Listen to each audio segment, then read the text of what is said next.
Bueno, muy buenas tardes, noches. Mejor, como en el teatro, Ángel, como en el teatro.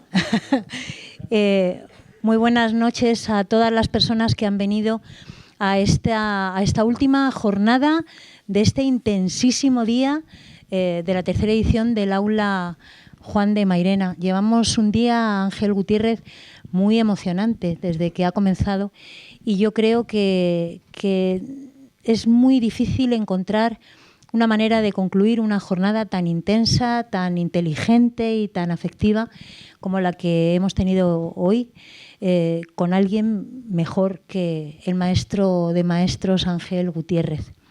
Hace unos cuantos años ya, yo creo, pero no sé cuántos, a lo mejor muchos o pocos, alguien me habló de una persona excepcional que, cuando ya nadie hablaba de un modo riguroso de técnicas teatrales, como por ejemplo las de los míticos Stanislavski u otros maestros rusos, me decían: no, pero hay una persona que ha traído la esencia y lo mejor de lo que los grandes maestros del teatro y de la escena en general, rusos en su momento, le enseñaron. Él es el legado de todo aquello que no tiene solo que ver con una metodología escénica, sino que tiene que ver con una manera de enfrentarse a la vida, con una metodología humana, con una metodología ética, me atrevería a decir. Era el maestro Ángel Gutiérrez. Cuando yo conocí a Ángel Gutiérrez, tenía un teatro en Madrid, al lado, muy cerquita del Museo Reina Sofía, que era una pequeña cripta de la belleza y la grandeza. Esa pequeña cripta de la grandeza era un lugar en el que todas las noches ocurría lo imposible, y lo imposible era que el tiempo se detenía, y no se detenía porque nos evadiéramos del tiempo, sino que se detenía porque había alguien que era capaz de paralizarlo para que lo observáramos y para que pensáramos sobre él y para que tomáramos también decisiones alrededor de aquello que estaba ocurriendo en ese momento. Ángel Gutiérrez es probablemente uno de los grandes maestros del teatro en España. Lo que a lo mejor mucha gente no sabe es que Ángel Gutiérrez era un niño asturiano de 8 años, 5 años, 6 años, que salió de un lugar llamado Pintueles justo cuando la guerra civil se convertía en un acontecimiento que no se sabía muy bien hacia dónde iba a conducir su tiempo. Ángel de pronto fue uno de esos niños que embarcan en un barco hacia no se sabe tampoco dónde, y que de repente, como él nos ha contado tantas veces, que cuando hemos tenido la suerte de estar a su alrededor, estaba muy enfermo cuando entró en ese barco, y como Ulises, después de su última parada, ¿no?, en Tarsis, sí, de regreso a Ítaca, estuvo dormido todo ese viaje, dormido, perdido, ensoñante, porque lo que dejaba era una posibilidad que era una concreción. Dejaba a su familia, dejaba a su entorno, dejaba, no me voy a olvidar, Ángel, dejabas a Dionisio, que era un pastor que él conocía y que le enseñaba la belleza de la música, y más y más y más. Dejaba en el camino la vida y no sabía con qué vida se iba a encontrar. Y cuando de pronto despertó de aquella especie de fiebre y ensoñación, estaba en un barco y estaba llegando a Rusia. Y estaba llegando a una Rusia que ya era la Unión Soviética, y el viaje a partir de ese momento es el del desarraigo, el del crecimiento en direcciones inesperadas, el de encontrarse perteneciendo a un universo que no es el suyo y que al final no se sabe muy bien a dónde conduce. Y mucho tiempo después tenemos la gratísima fortuna de tenerlo en Segovia, cerrando la edición de hoy del Aula Juan de Mairena. Bienvenido, maestro Ángel Gutiérrez, y muchísimas gracias por haber aceptado la invitación. Gracias, Marifé. A todos, gracias.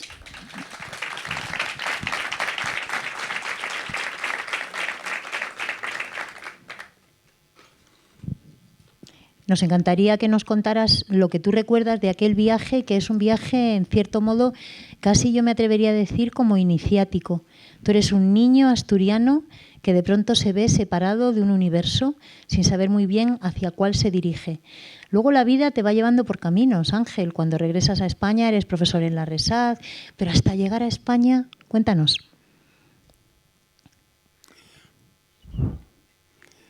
Es mucho. Es mucho, pero tú tienes la capacidad de seleccionar aquello que emociona. Claro. Yo tengo muchos diarios Póntelo más. escritos sobre todo lo que me ocurrió desde los 18 años. Pero tengo una memoria muy buena de como si fuera ayer lo que ocurrió esos días, cuando yo era pastor en la montaña de Asturias. Dionisio no. Dionisio es tu amigo en Rusia, que es músico, escultor y pintor de iconos, que es uno de los mejores que hay en Rusia. Pero lo conocí un poco antes de irme a Rusia, en Asturias, en una finca que nos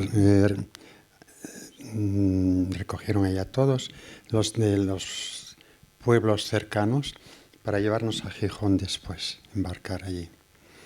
Y ahí conocí a Dionisio. Ya después, si queréis, os hablo un poco de mi amigo Dionisio, porque es un hombre renacentista, de un enorme talento y una integridad absoluta.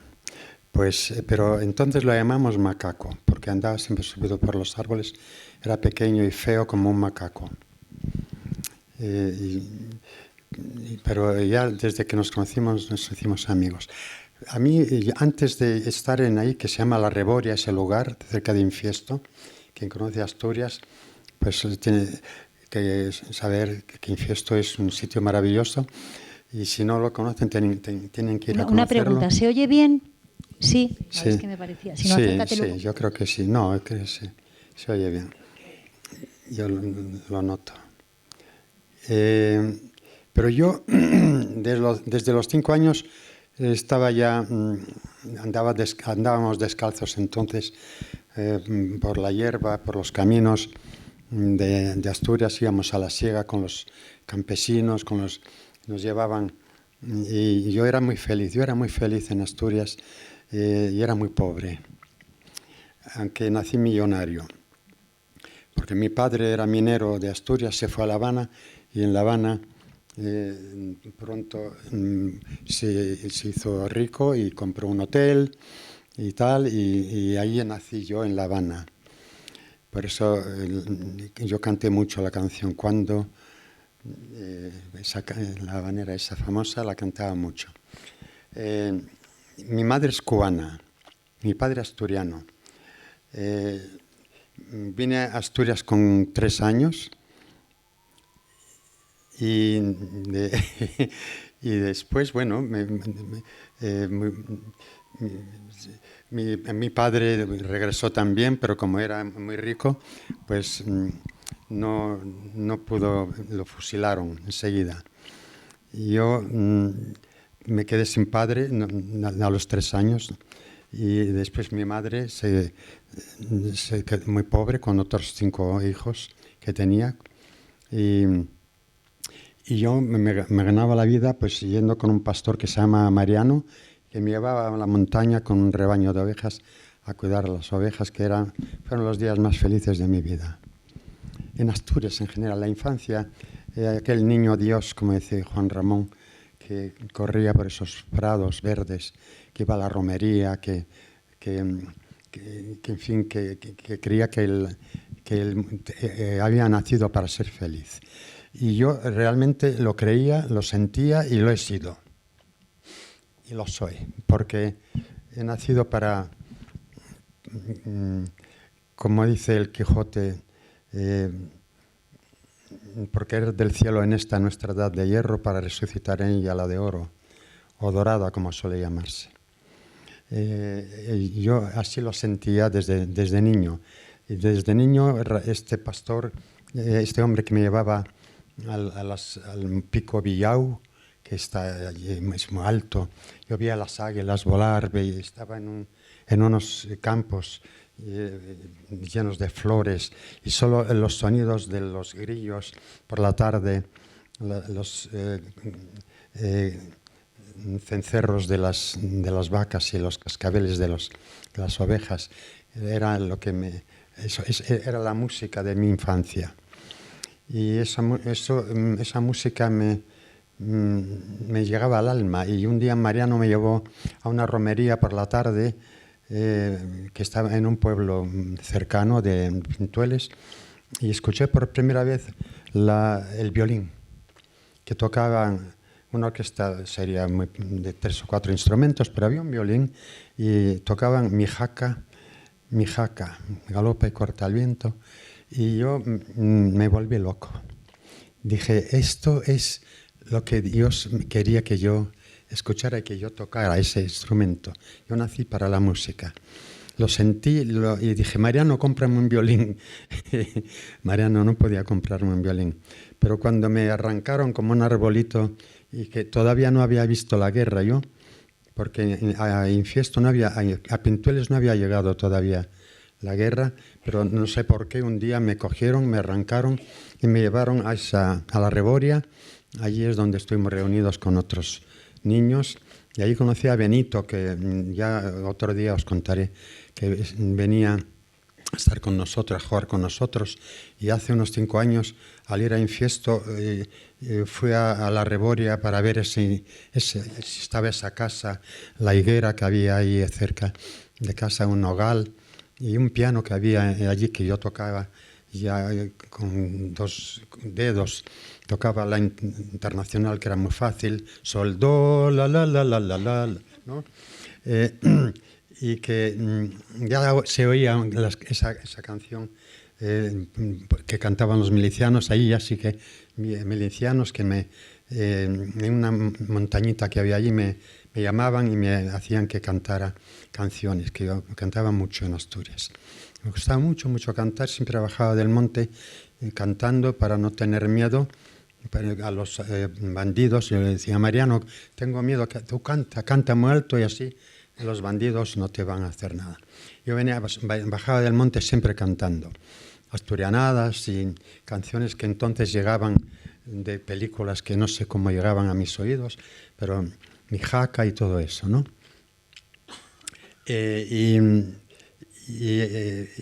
Al pasar por la Reboria, que se llama ese lugar, me asomé por la ventana y vi a un hombre llegando, y me voy a acercar a él a ver si se acuerda, si él sabe que aquí había una casa de niños que desde que aquí nos llevaron a ese país realmente sí, de otro planeta, ¿no? A otro planeta. Y le pregunté, digo, ¿usted no vive aquí mucho tiempo? Y dice, yo toda la vida. Me dijo con voz de asturiano enfadado. Y dije, es que yo estuve aquí había un internado de niños durante la guerra y yo estaba aquí y usted no... Dice, levantó la cabeza, dejó la guadaña, me miró, y empezó a llorar y me dijo, Angelito. ¿Te dijo? Sí. Habían transcurrido más de 50 años. Más de 50, bastante más. Y dije, sí. Y bueno, y desde entonces, bueno, pues somos los niños los mismos. Me quiere mucho, me llama casi cada día. Dice, de la Reboria, ¿cuándo vienes? Que nos vamos a morir y no tenemos que vernos cada día, cada año, siempre que podamos, porque nos vamos a morir y tenemos que estar juntos. Y cuando vengas, aquí tienes tu casa, y cuando voy, es verdad, tengo mi casa, no me deja pagar por nada allí. Bueno, que tengo amigos en Asturias que se acuerdan de mí de cuando yo tenía 5 años, cuando volví a Pintueles por primera vez. Yo hablo de mi primera patria, que es mi patria entrañable, Asturias, ¿no? Con la que yo soñé desde lejos siempre. Para mí siempre España era Asturias, era aquel pueblo, aquel prado, aquella montaña, esa iglesia en la cima. Y, en fin, que bueno, de ahí nos llevaron, ya no voy a andar con detalles. Cuando volví a Pintueles por primera vez, no me atreví a volver porque tenía miedo que no me conociera nadie, que bueno, era normal después de tantísimos años. Pero cuando volví, me llevó un taxista y le dije por el camino que yo había estado aquí de niño y después, bueno, estuve fuera de España muchos años. Y iba con mi Lyudmila, rusa, embarazada estaba entonces, y llegamos al único cafetería que hay, o ¿cómo se llama? Lugar, sí, que se llama El Caballo, y bueno, y se paró allí, y yo no salía del coche, entonces salió el taxista y entró en el bar, sí, y me dijo, aquí traigo un señor que vivió aquí de niño y bueno, viene a recordar su infancia. Y yo no me atreví a salir del coche. No sé por qué. Eso es algo trascendental, ¿no? Difícil de explicar. Yo creía que igual me lo había inventado yo todo, pero no, yo veía que el caballo estaba allí y era el mismo bar que estaba cuando yo era pastor. Y por fin me hizo salir del coche, salí y nada más entrar, Alicia, la del bar, me dice, Angelito. ¿También te reconoció, sí, Ángel? Sí, Angelito. Dice, mamá, llegó Angelito. Y bueno, y después me llevaron por todo el pueblo, en cada casa se paraban y decían, ¿aquí no sabéis quién es este? Y todos dejaban de ordeñar las vacas, miraban, Angelito. Eso es algo difícil de comprender. Parece mentira, parece una cosa de cine, ¿no? De una película, de un guión mal hecho. Pero es verdad. Y todos se acordaban de mí y me contaban historias de mi vida, de mi infancia, de cómo escalaba los troncos esos que ponían para la fiesta de Santiago y arriba una cesta. Yo siempre escalaba como un mono y la cogía la cesta y muchas historias que yo no conocía, me había olvidado. Pero los olores de la hierba, los olores, la gente que me trataba como si yo tuviera, y todavía me llaman así, Angelito, como si tuvieras 5 años. ¿Recordabas los sonidos, recordabas los olores? Los sonidos, y a Mariano mucho, recordaba al pastor, que me quería mucho. ¿Te llevaste todos esos recuerdos en aquel barco? Cuéntanos el barco y cuéntanos tu despertar. En Gijón estuvimos un tiempo, ahí ya conocí la guerra, empezaron a bombardeaban cada noche, y nada más atardecer empezaban a bombardear, era ya en octubre, el mes de octubre, hacía frío, yo me puse muy enfermo, porque nada más arrancarme de la tierra, yo seguramente el dolor fue tan fuerte que no resistía, y iba con 2 hermanas, una mayor, un año mayor que yo, otra 2 años más pequeña. Un año y medio. Ese es un momento muy terrible, Ángel. Sí. Ya después en el muelle, íbamos en autobuses que nos llevaban al muelle por la noche bombardeando, y me acuerdo de milicianos detrás de las esquinas disparando con fusiles a los aviones, caían bombas, gritos de mujeres y de niños que se caían muertos o heridos de las bombas, y una canción que recuerdo muy bien, que de una ventana, una canción que era de un disco o algo, seguramente sería, silencio en la noche, ya todo está en calma, el músculo duerme, la ambición descansa. Es de un tango argentino, que me parece, de Gardel. Bueno, pues entre bombas y muertos y gritos, pues sonaba esa música. Es un contrapunto a la guerra, ¿no? De ahí ya llegamos al muelle y en el muelle una multitud de niños y algunos venían sus padres con esas gorras de miliciano y boinas a despedirles, o tíos, o abuelos, yo qué sé. Y madres, tías, venían a despedirlos. Nos dieron una bolsa cada uno de cacahuetes y un número. Yo tenía el número 14, que es el número preferido de mi vida. Y siempre en Rusia me tocó también el número 14, para los zapatos, la ropa, todo el número 14. Así que si voy a un casino a jugar a eso, pues pondré en el número 14, seguro que gano. En el muelle fue terrible porque mis hermanas lloraban y yo estaba muy enfermo con fiebre, pero las abrazaba y las cuidaba y ya me convertí en un hombre, en un padre, en un abuelo, yo qué sé, ni una lágrima. Yo desde entonces me olvidé de llorar, ya nunca más he llorado. Y mis hermanas a mí estaban abrazándome y pidiéndome a ver si viene mamá, vendrá mamá, no vendrá mamá. Y bueno, no vino mamá. ¿Cómo iba a venir desde Infiesto a Gijón con la guerra, sin carreteras, sin nada? El caso es que llegó el momento que nos llevaron hacia la pasarela para subir al barco. Eran todo llantos y gritos y bombas. Y a un hombre muy alto, muy grande, que me parecía a mí, nos preguntó la edad que teníamos y el nombre. A mi hermana la dejaron pasar.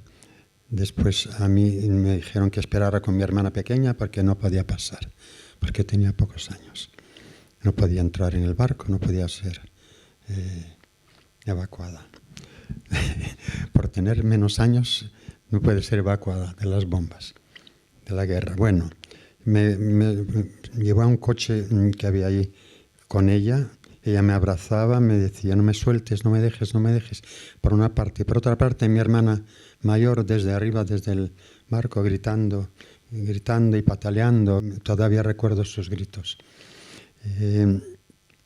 Y bueno, por fin me cogieron a mí.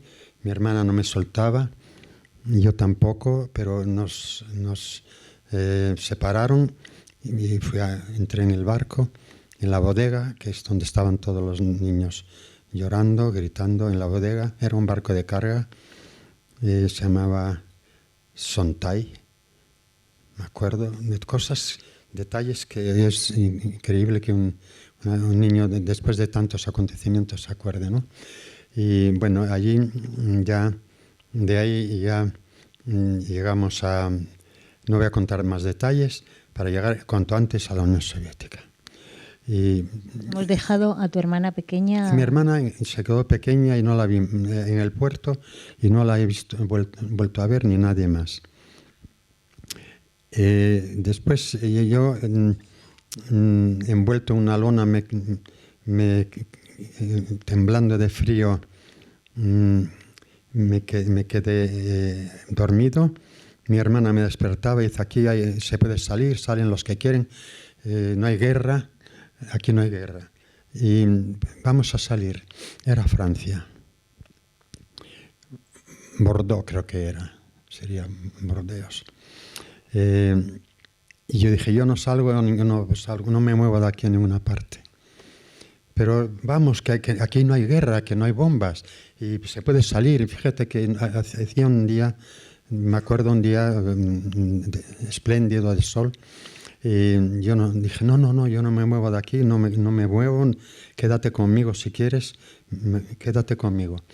Y la tapé conmigo en la lona esa, con la lona, y ya después desperté en manos de un hombre también muy grande y muy bueno que me hablaba un idioma desconocido. Era un marino ruso, muy guapo, se llamaba Nikolai Koля. Me llevaba en brazos, me besaba, me acariciaba, me decía unas palabras que yo no entendía, pero que yo el corazón las entendía porque eran palabras de amor, de cariño. Y ya desde entonces todo fue cariño y amor, y amor. Y al llegar a Leningrado, que fue el puerto donde llegamos, San Petersburgo, que entonces se llamaba así, era un mar de gente que nos esperaba y que con orquestas, con globos, con flores, era todo, miles de personas y de niños que nos estaban esperando.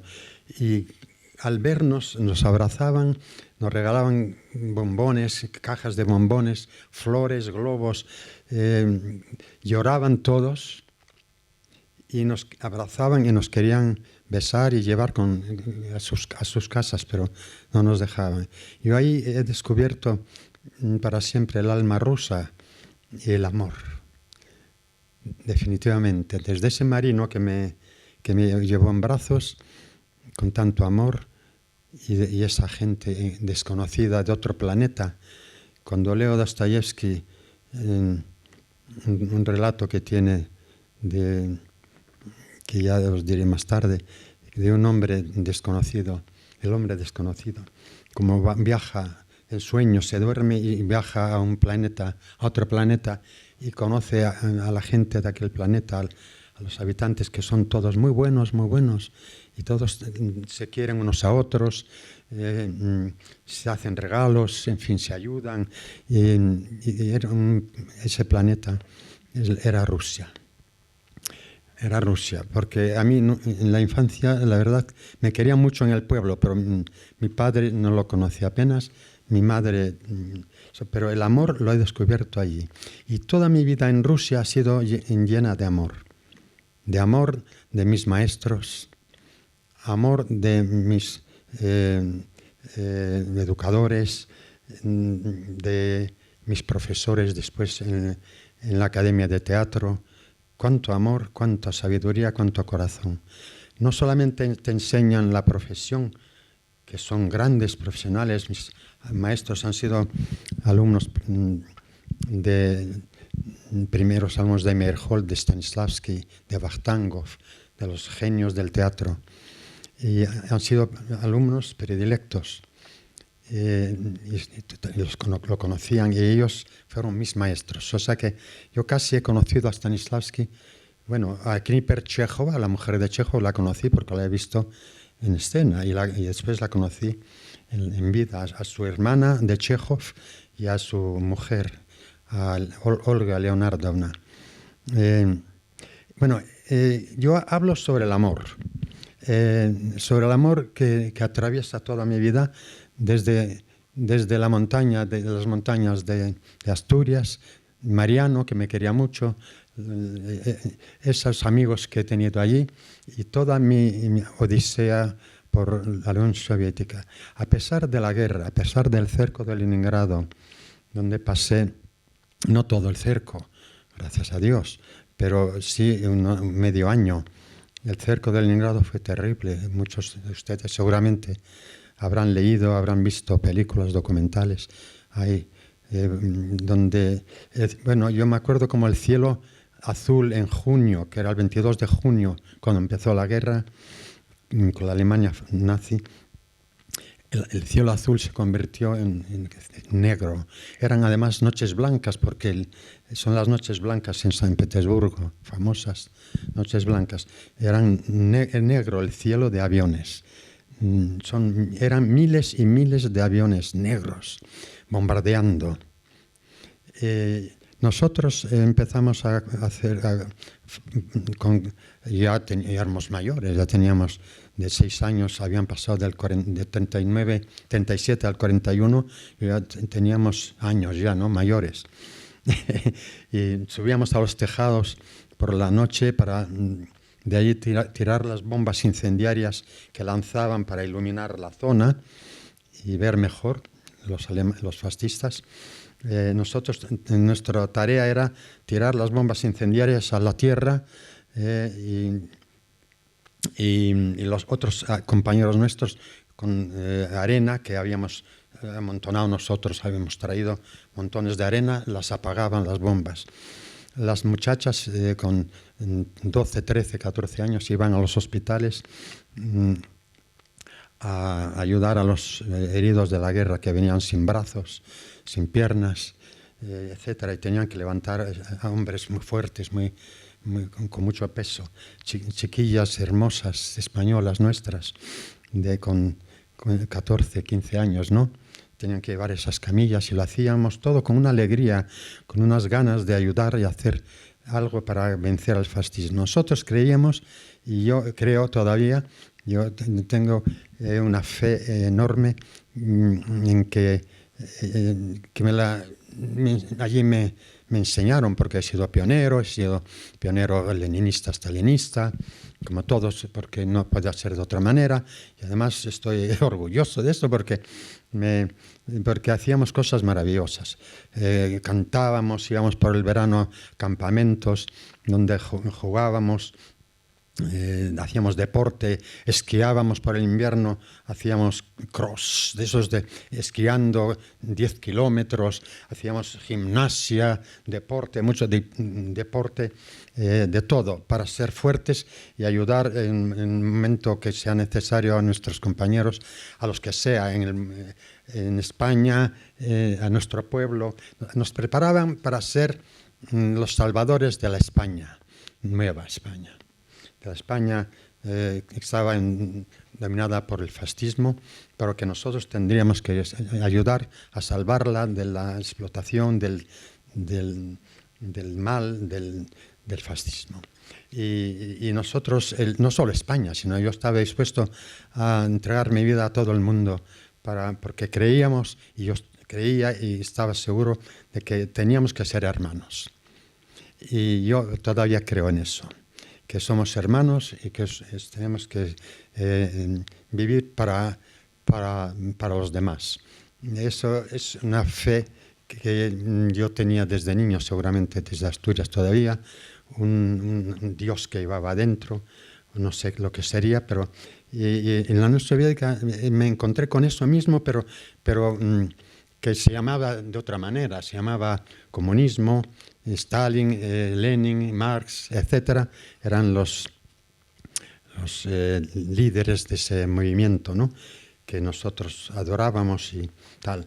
Pero hay una cosa muy positiva en eso, que muy buena, muy grande, que es, por lo menos para mí ha sido así. No sé, otros piensan de otra manera, de los niños que estuvieron allí, no sé, pero para mí ha sido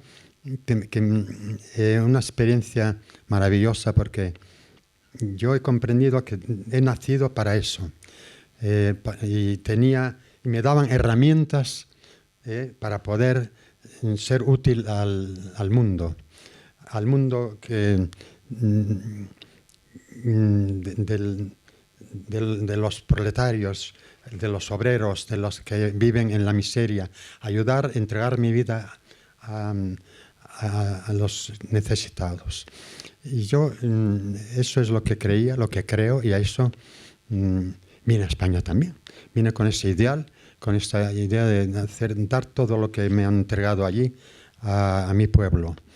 Mi pueblo es el pueblo asturiano, el pueblo español, que yo nunca he conocido. Lo conocía por la historia, por la literatura que yo allí leía, imaginaba. Leía el Quijote, me enseñaron a leer el Quijote de los rusos, a leer Machado. Yo allí después, más tarde, ya mucho más tarde, por ahí venían de España algunos poetas, escritores. Venía Juan Goytisolo, que conocí allí. Él me trajo un libro. Digo, ¿qué quieres que te traiga?, me preguntó. Digo, tráeme, él vivía en París entonces. Tráeme Machado es mi poeta, y Juan Ramón. Machado y Juan Ramón. Y me trajo un libro de Machado que tengo en casa todavía, así muy bueno, que es donde está casi toda la obra de Machado.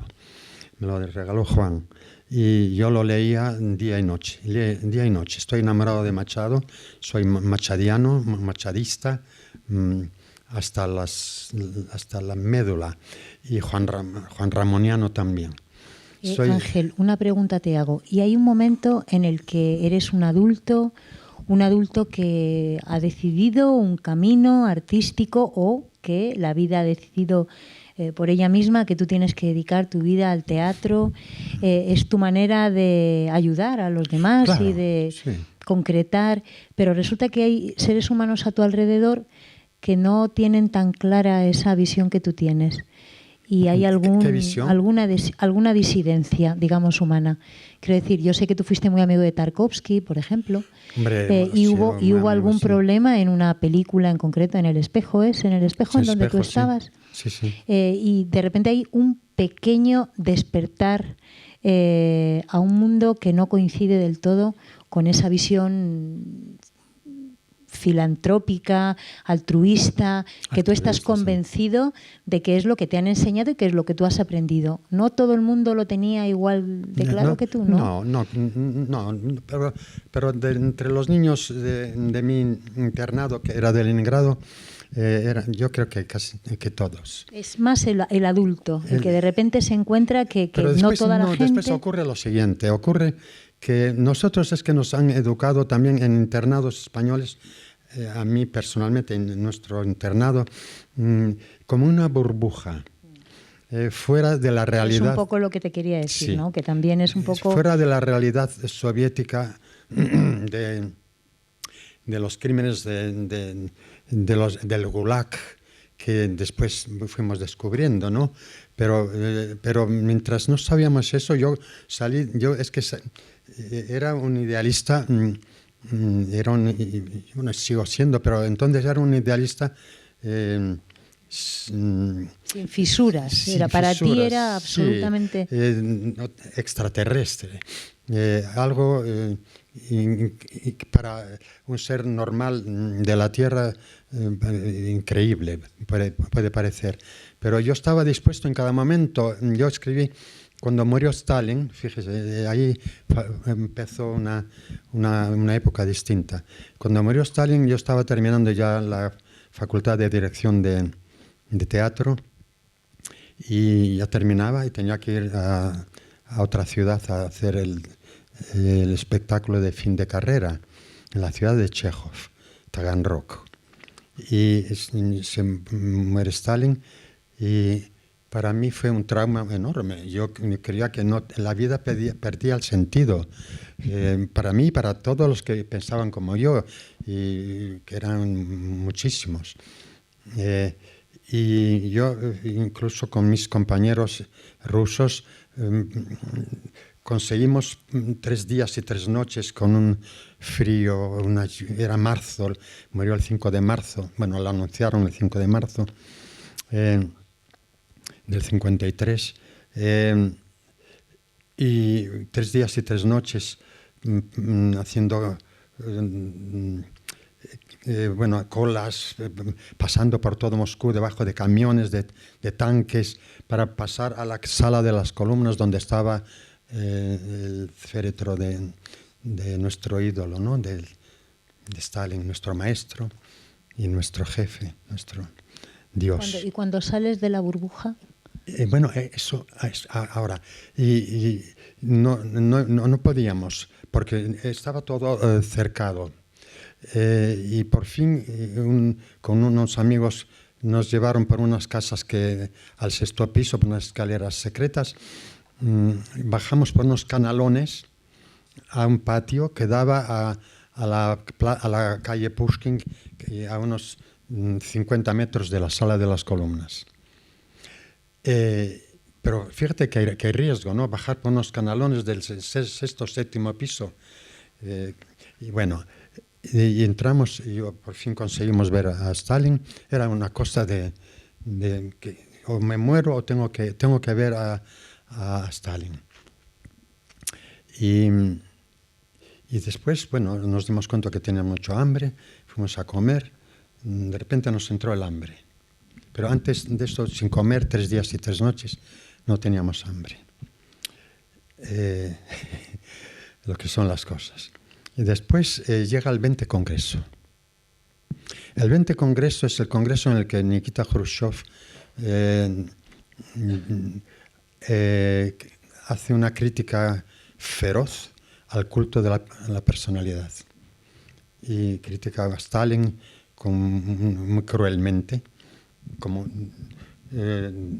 no sé si debería ser así o no, eso yo no lo juzgo ahora, en este momento. Tengo mucho escrito sobre eso, porque lo he vivido en los diarios, ¿no? Yo odiaba a Khrushchev porque me estaba rompiendo un ídolo que yo tenía y que me ayudaba a mí. Yo el día de la muerte de Stalin fui a la Academia de Teatro y escribí, lo tengo todavía, la solicitud para ingresar al Partido Comunista. Y bueno, y todos los días que ensayaba, porque me fui a Taganrog a montar el espectáculo, todos los días por la noche era como si rezara por ser digno del ideal ese que me habían enseñado y entregar toda mi vida a los pueblos humillados y oprimidos. Era el ideal de mi vida. Yo rezaba casi, yo quiero eso, a ver el ensayo de mañana, a ver cómo que salga bien el ensayo, lo dedico a esto. Cada ensayo lo dedicaba a eso. Tuve suerte, el espectáculo salió muy bien, me dieron un diploma en distinción, ¿cómo se llama? No sé. ¿Como una distinción de honor? De honor, sí, de honor, tal. Pero el culto a la personalidad, después del 20 Congreso, yo sufrí mucho. Y ahí precisamente Tarkovsky y Dionisio y otros amigos míos filósofos, ya más maduros que yo, me tranquilizaban porque yo no podía soportar eso. No quería creerlo, que todo lo que decía Khrushchev. Pero bueno, poco a poco ahí se rompió.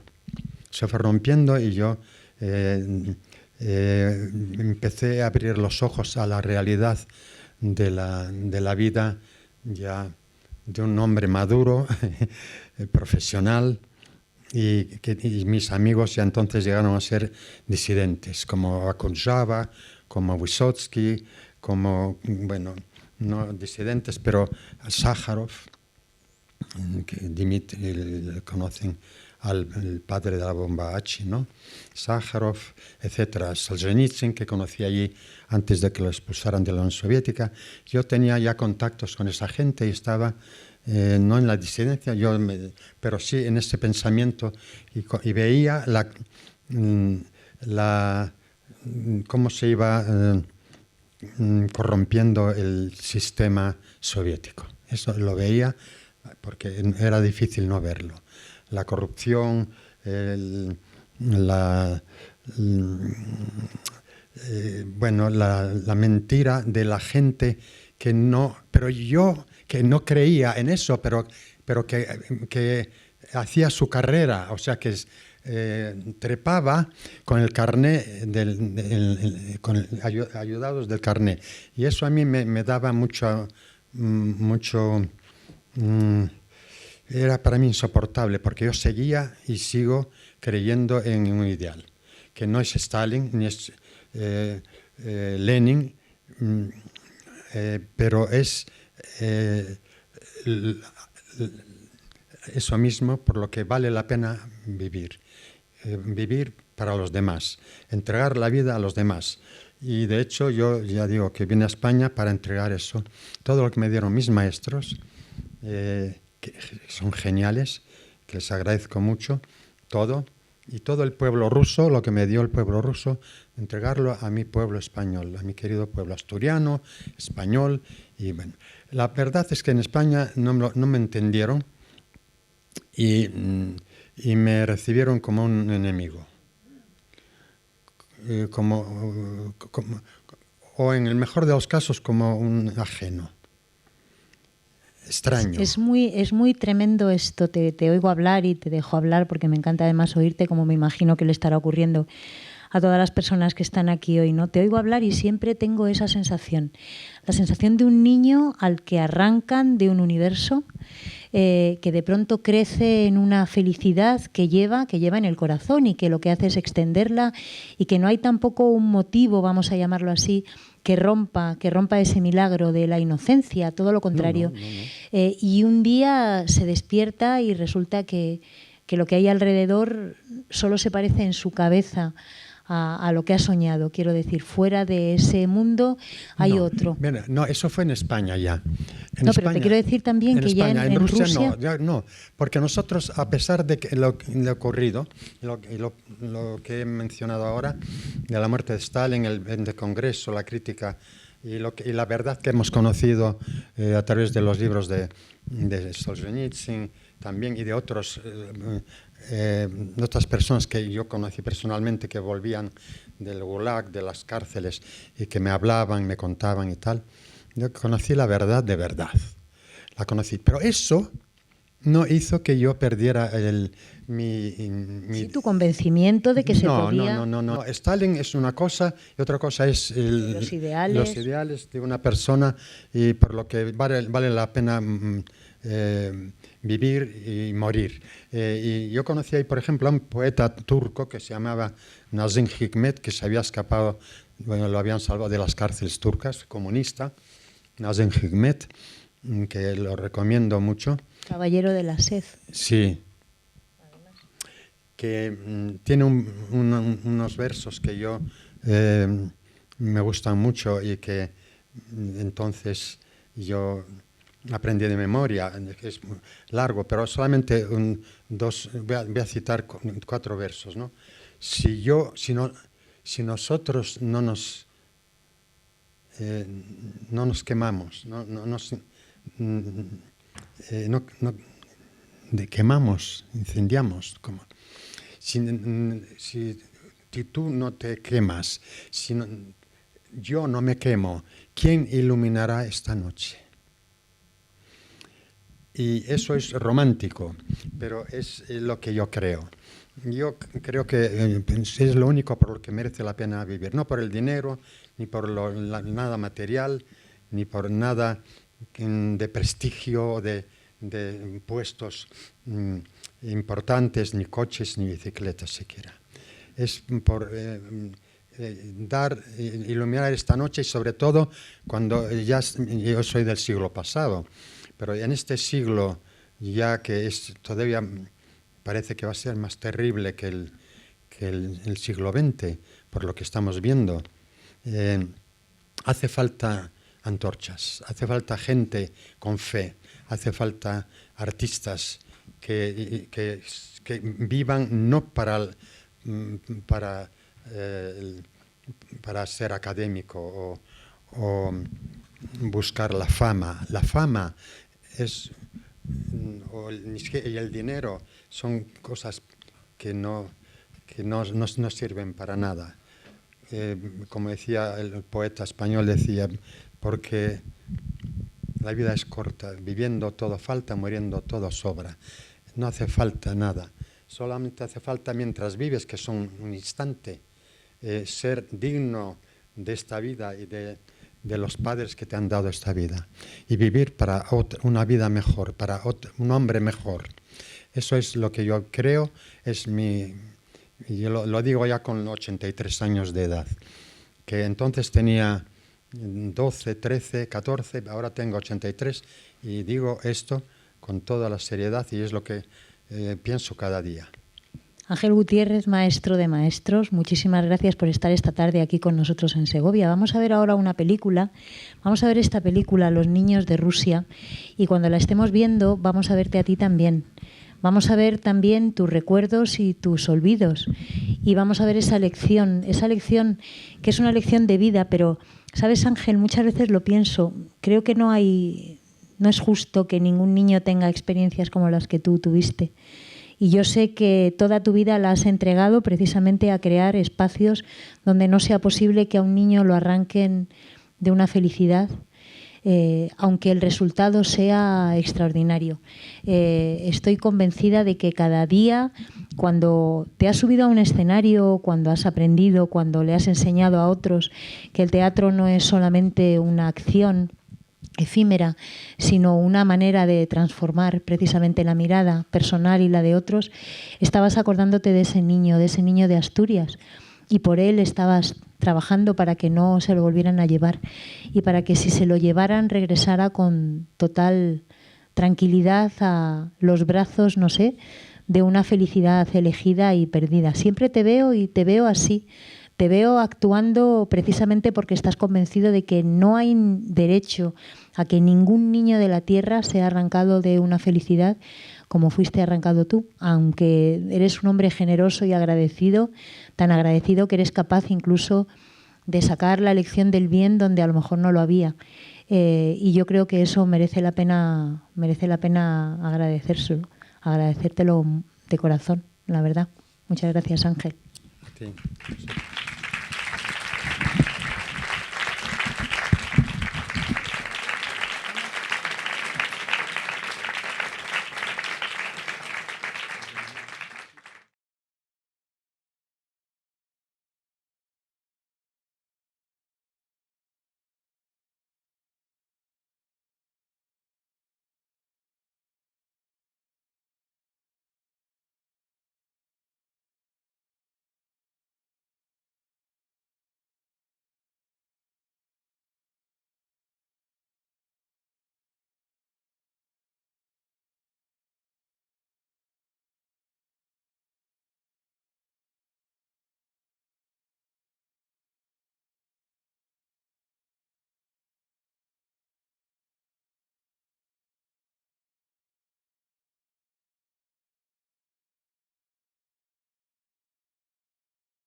Bien, yo voy a ser muy breve. Yo creo que de justicia en el marco de este aula Juan de Mairena, que es una actividad de ciudades machadianas, presentarles la red de ciudades machadianas y un poco los proyectos que tenemos entre manos. La red de ciudades machadianas es una red de ciudades que todas juntas son capaces de dar cuenta de la biografía o los hitos biográficos fundamentales de Machado. Estamos hablando de Sevilla, que sería el inicio de Baeza, de Soria, de Segovia, de Rocafort y de Collur. Estas 6 ciudades conforman la red y aprovecho para saludar a Baeza y Soria, que nos acompañan hoy. Estos días hemos dicho que la ciudad que ostenta, que es anual, la presidencia de la red, tiene la obligación de organizar este aula Juan de Mairena, que es una actividad común a las ciudades y que rota con la presidencia. ¿Qué proyectos tenemos entre manos? Fundamentalmente, esta página web, que es remozada de una página web anterior y que hemos tenido el privilegio de liderar, y pongan las comillas que consideren oportunas, desde Segovia. Como ven, es una página muy sencilla, con unas etiquetas como Machado, da cuenta de la biografía de Machado, las ciudades, turismo machadiano, que luego hablaremos de ello, y noticias, que da cuenta de las actividades en torno a Machado que se van organizando en las ciudades. Estaríamos en la primera etiqueta, Antonio Machado, una vida entre 6 ciudades. Fue, digamos, importante y muy gratificante elegir el logo, y nos dio pie a bastante rato de discusión. Como ven ustedes, es un logo que unifica la M de Machado con la pluma en el vértice central y que incorpora con caligrafía machadiana el nombre, ciudades machadianas.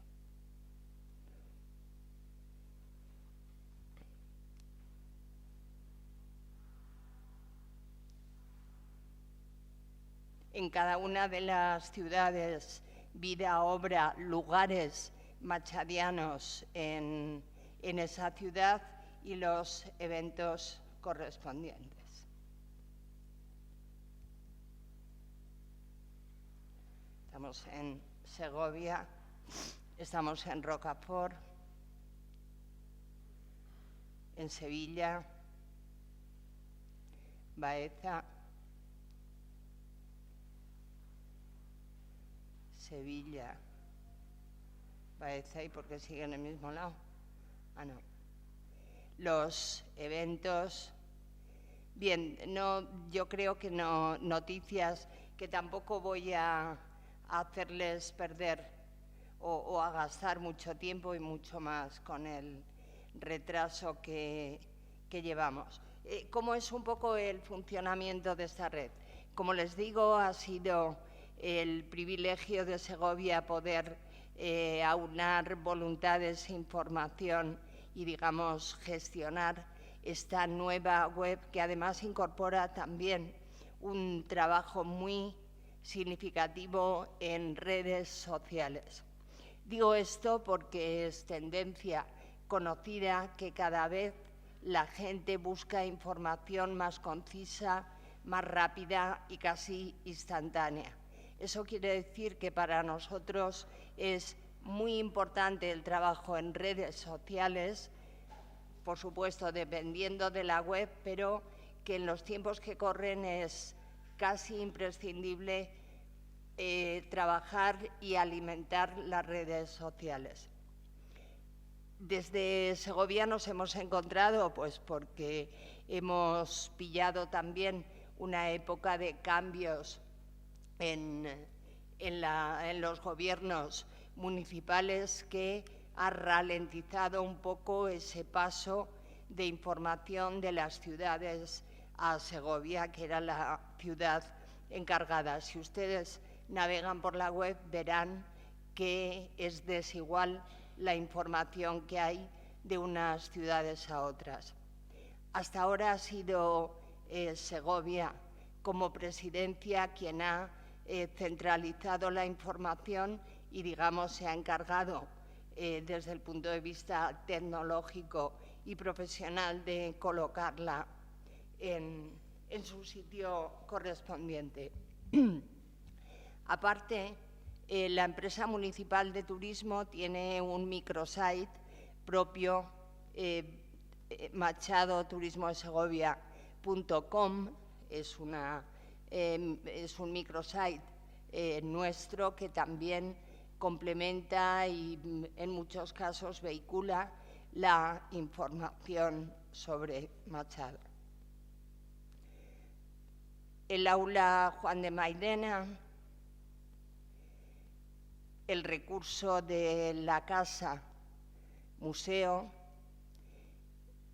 lo hemos dicho muchas veces, es la única casa museo que tiene el poeta, y que yo sinceramente creo que todavía no hemos dado a conocer lo suficiente. Realmente el incremento de visitas a la casa ha sido espectacular en los últimos tiempos, pero falta mucho trabajo todavía, nos falta mucho trabajo de difusión que hacer. Yo creo que vamos en el buen camino también desde la Concejalía de Cultura de convertir la Casa de Machado en un foco de poesía, de cultura y de esa vertiente turística también, quitando todas las connotaciones, digamos, poco valorativas o poco prestigiadas que tiene la palabra turismo, pero que son necesarias. Sin duda, el turismo es una grandísima fuerza cultural.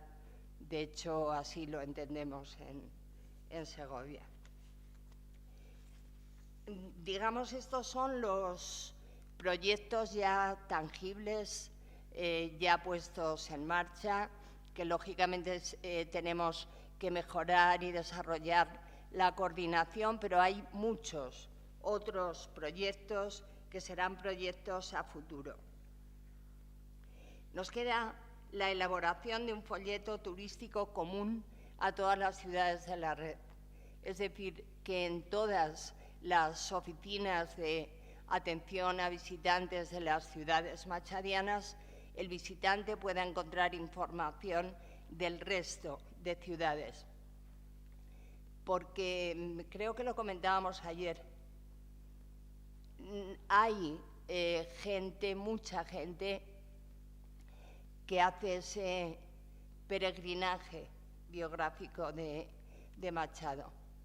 Lo comentábamos ayer, Sevilla es el inicio y Collur es el final en la vida de Machado, pero también para muchos viajes interiores de personas que tienen en Machado, como también veíamos ayer, ese referente de modelo de vida de santo laico en suma, que es una guía para mucha gente.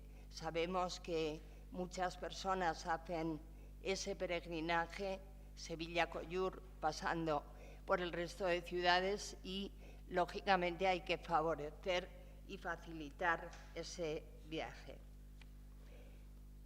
Tenemos otro proyecto de una exposición que está montada ya, pero que, como siempre, los recursos son escasos y a veces no es muy fácil, que ya estuvo en Baeza, Los Machado y su tiempo, y en Sevilla también estuvo.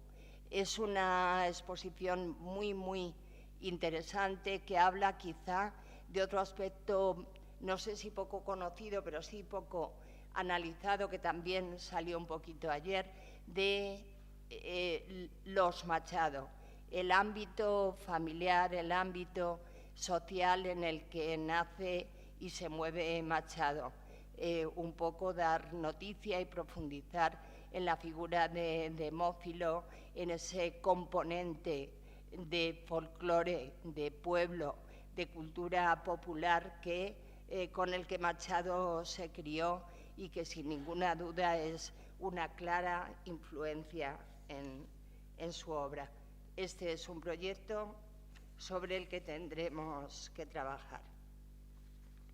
En el sentido que hablaba antes, el cuaderno de viaje machadiano, dar un apoyo, digamos, de producto turístico a ese peregrinaje, a la gente que ejerce ese homo viator del que tanto se ha hablado a lo largo de la literatura y de la filosofía y el pensamiento desde la época medieval, y que hace ese peregrinaje en torno a Machado. Darle forma turística es algo tan sencillo como crear una especie de pasaporte que es una especie de Compostela, para entendernos todos, que al final genere un itinerario pues, con un premio final ofrecido entre las ciudades o algún incentivo de ese tipo. Y un proyecto mucho más ambicioso y que tampoco es muy fácil, el intercambio entre centros escolares de las ciudades machadianas. Digo que no es fácil porque primero es un proyecto que no es barato y es un proyecto que necesita también recursos humanos en cada una de las ciudades y que no es fácil de implementar, pero es un proyecto necesario porque iríamos abriendo cantera de nuevos machadianos, o al menos hacer conscientes a nuestros niños y jóvenes de que pertenecen a una ciudad con huella machadiana y darles, con esa ocasión, ser capaces de ofrecerles un modelo de vida que contrarreste un poco estos modelos, digamos, sociales, públicos y notorios que están más asociados al éxito, al balón, a la moda, que puede estar asociado al pensamiento, al libro, a la literatura. La necesidad de, a través de Machado, ofrecer un modelo de vida a nuestros jóvenes. Yo soy optimista por naturaleza y por obligación, me lo impongo, y yo creo que este proyecto, pues, más pronto o más tarde, lograremos sacarlo adelante. Y como último proyecto, y ese sí que es fácil y yo creo que está conseguido, pues dar continuidad a este aula Juan de Mairena, que, como les he dicho, es un proyecto que nace a propuesta de Sevilla y que es aceptado por todas las... Perdón, de Soria. De Soria, me corrigen, esto es importante. Un proyecto que nace a iniciativa de Soria y que, bueno, de algún modo a iniciativa de Soria nace la ciudad que primero habla, convoca y organiza esta red, siempre es Soria en todos los intentos, unos más exitosos y otros menos, siempre Soria es el referente, sin ninguna duda, la ciudad que más ha hecho junto con Baeza también, por agrandar y dar a conocer la figura de Machado. Yo, como segoviana, reconozco que Machado aquí ha sido un poco una asignatura pendiente, como sigue siéndolo, por ejemplo, una figura de la talla de San Juan de la Cruz, que es algo muy poco conocido y muy poco valorado. Pero bueno, todo se andará. Como digo, este es un proyecto que se realiza en las 6 ciudades, que da unidad y da coherencia a esa red, y que yo estoy segura que la ciudad que continúe al año que viene, que tenga la presidencia el año que viene, pues lógicamente pondrá en pie con con tanto éxito, con tanto empeño y con tanta ilusión como gracias a la red hemos podido hacer en Segovia. Y yo creo que sin más ya me callo, vuelvo a pedir disculpas por la tardanza y voy a dar paso a Baeza. Voy a dar paso a la concejala de Baeza que va a hacer la presentación del siguiente ponente, que como ustedes han podido ver en el programa nos va a ilustrar con toda la autoridad que avala su currículum sobre la obra de Machado. Os requiero y os dejo pie.